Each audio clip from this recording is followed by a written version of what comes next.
All right, welcome back to the show. And yes, we're having an amazing conversation with artist Tjjackuno. I believe he's right here with us, still with us, back again with us in the studio. TJ, good to have you back with us. And we're talking about the experience of being in the different music scene, the LA music scene. What was it like having to transition?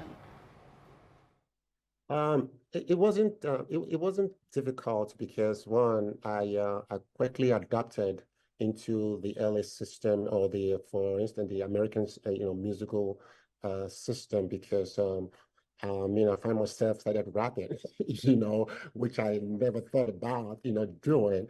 I also, singing, of course, and the people that I was hanging around with, one thing that, at that time when I first got into LA in the 80s, they kind of were amazed with my accent, at that time.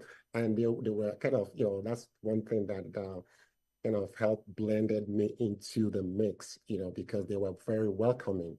And I kind of adapted, this scene. And here we are. Nice, nice. That's something to think about. Fantastic. Now, you've got a brand new single. I mean, your latest single is called Malaika, My Angel, and it kind of pays homage to Miriam Makeba. So we'd like to ask you, what drew I mean, tell us about the music. What inspired the music? Tell us about your thoughts and all other things related.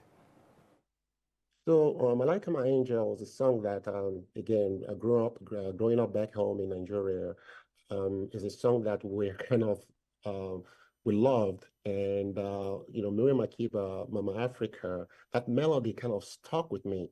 And of course, we also danced to the groove by Bonnie M, who also did a cover on it. And I've always wanted to do a cover song, and the cover song that I wanted to do was I also excuse me, I also wanted to do a cover song by Rex Lawson, but for some reason Miriam Makeba Malaika kind of stuck with me. So I spoke to my producer, Key Punch, about it, and sent him the song by Miriam Makeba. He listened to it. He said, "We've got to do this song." I said, "You don't even know what the song is?" He said, "No, I love the song. We got to do it." And what do you think? I said, "You know what we're gonna do?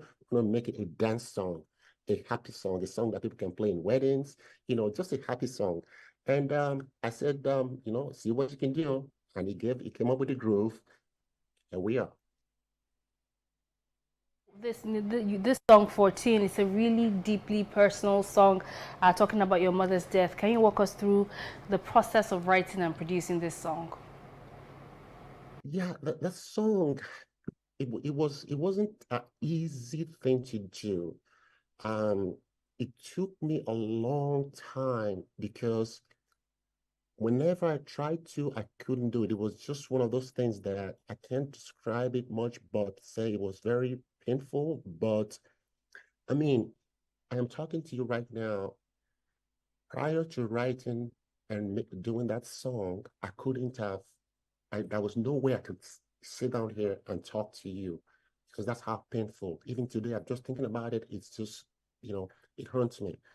So I had to do that song. And when I was able to do it, it was a big relief for me. Even my producer, when I told him about the song, he didn't know, nobody knew what was going on with me. And my older sister, who was, by the way, was Miss Nigeria in 1980. Sister Jack was my older sister. She didn't even know about it until about 3 or 4 years ago. And she was so hurt that I didn't even say anything. But talking to my producer and letting him know what I was gonna do, I decided to do the song with him. Excuse me. He gave me he came up with a very good track that I used. And one thing that kind of I didn't know how impactful that song was gonna be when I was doing the song in the studio. At a point, I couldn't hear my producer because I was in the booth, and I was calling his name, and I didn't know that he was tearing up when he heard the lyrics of the song. I was like, oh, I didn't even know that the song had that much of an impact. But I just had to pour out what happened to me, how it happened, and how I'm dealing with it, and how I said towards the end, I said it's gonna be okay, and that's how it became, and that's what the song, that's how the song ends. It's going to be okay. I think people are going to find it interesting, when the song comes out. All right. Well, thank you so much for that. If you just joined us, by the way, this is Silverbird today. And of course, we're having a conversation with Tjjackuno. We'll go on a quick break and we'll let 777 DJ, dazzle us with some music from TG. And then when we get back, we'll do some more talking. So please stay with us. All right, guys, welcome back to the show. And just a recap of what is going down. We're having an amazing conversation with Tjjackuno and DJ 777 in the building, us giving us hits back to back. And we'll still continue with our conversation. And it's always good to get perspective from someone who is not in the country and also trying to do music in another country. Good to have you again on the show, Tjjackuno. So let's just talk a bit about blending influences. Now, there are so many musical influences that can literally influence an artist's perspective. How do you see the role of Afrobeat in the global music landscape today? Because Afrobeat has gone so global right now. Love it. Love it. Oh my goodness. So proud. You don't even know. Because whenever I go to places and I talk to people, and sometimes they're kind of confused. They say, "Are you Nigerian?" I say, "Yeah, I'm Nigerian." Oh my goodness, Afrobeat. I mean, it is just amazing. I'm so proud of Nigeria, especially that music scene, the genre. It's so amazing, and I mean, in nightclubs here in the States, they're everywhere, in the radio station, they're playing Afrobeat. So I'm just so proud of Afrobeat, and I'm looking forward to doing my version of it anyway, because you got to tap into that, that genre, because the guys that are in there, the ladies, I mean, I don't know how they did it, but it's just something that I'm so happy about, I'm so proud about, and just looking forward to even collaborating with some of the guys out there.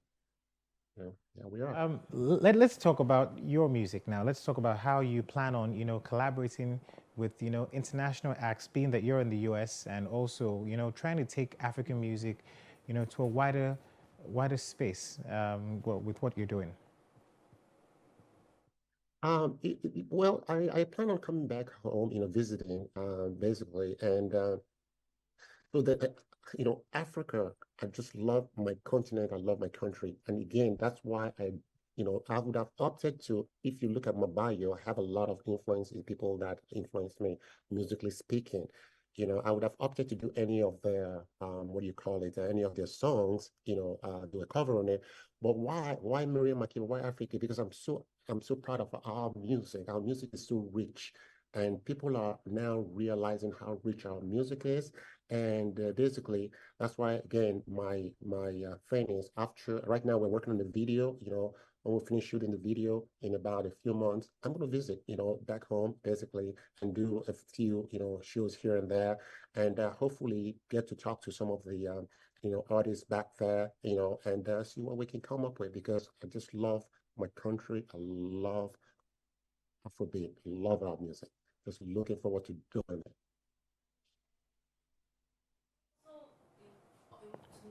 It's also worthy to note that you also work with orphanages. Tell us a bit about what you do in terms of, helping the less privileged, and your work with orphanages and how it intersects with your music.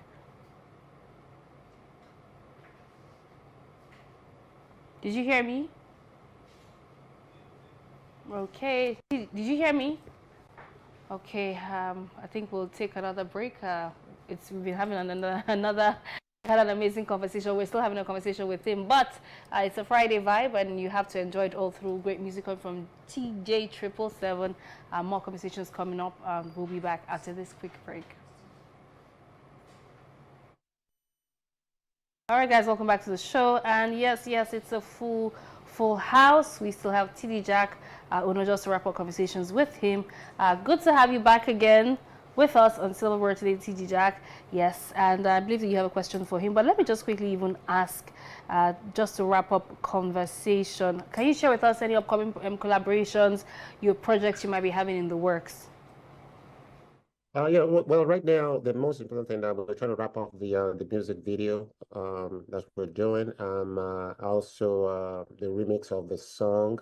That's basically our main concentration right now. I know that there are some artists here in the States that we've been talking to, but again, the most important thing for me right now is to finish the project at hand, and then I can branch out to do the other stuff, which of course, whenever I get something out, you guys are gonna be the first to know.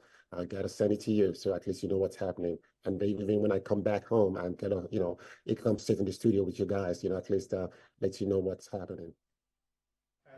And finally, just before we let you leave, let's talk about the legacy you'd like to leave through music and also all your philanthropic endeavors. Well, the most important thing is most of some of the proceeds that comes out of what I'm doing, musically speaking, I want to donate to orphanages. That's my main goal in life today, because not only the food or clothing, but psychologically speaking, I want to make sure that there are psychologists or psychiatrists out there to help kids, because I know there are kids like me there that maybe are silent, that cannot say anything. But if we can catch them early, it won't happen. What happened to me won't happen to them. Taking bottling everything up and to adulthood. That's my main goal in life. Just want to help orphanages and the kids out there, and hopefully, by the grace of God, I will be able to accomplish that. Reach you on the various platforms, Instagram. How can they connect with you? People love to be part of what you're doing, and your fans generally. Yeah, I'm Tjjackuno on Instagram, TikTok, and of course, my website, tjjackuno.com. Then, what do you call it? YouTube. Basically, the fans, they are the ones that are going to help, through the journey that I want to, that I'm embarking on. Okay, the fans, I'm just, depending on you, I relying on you to come follow, do whatever you can, because I want to make sure that I go there and help people as much as I can. Nice. That's my life in there. Thank All you right. Thank you so much. for Thank you being so with much. us on the show. And of course, make sure you listen to the song Malaika, My Angel, which of course pays tribute to Miriam Makeba and 14 incredible songs there that you can get to listen over and over. We will take a break. When we come back, it will be our trending stories for Friday. Don't go anywhere. We'll be back.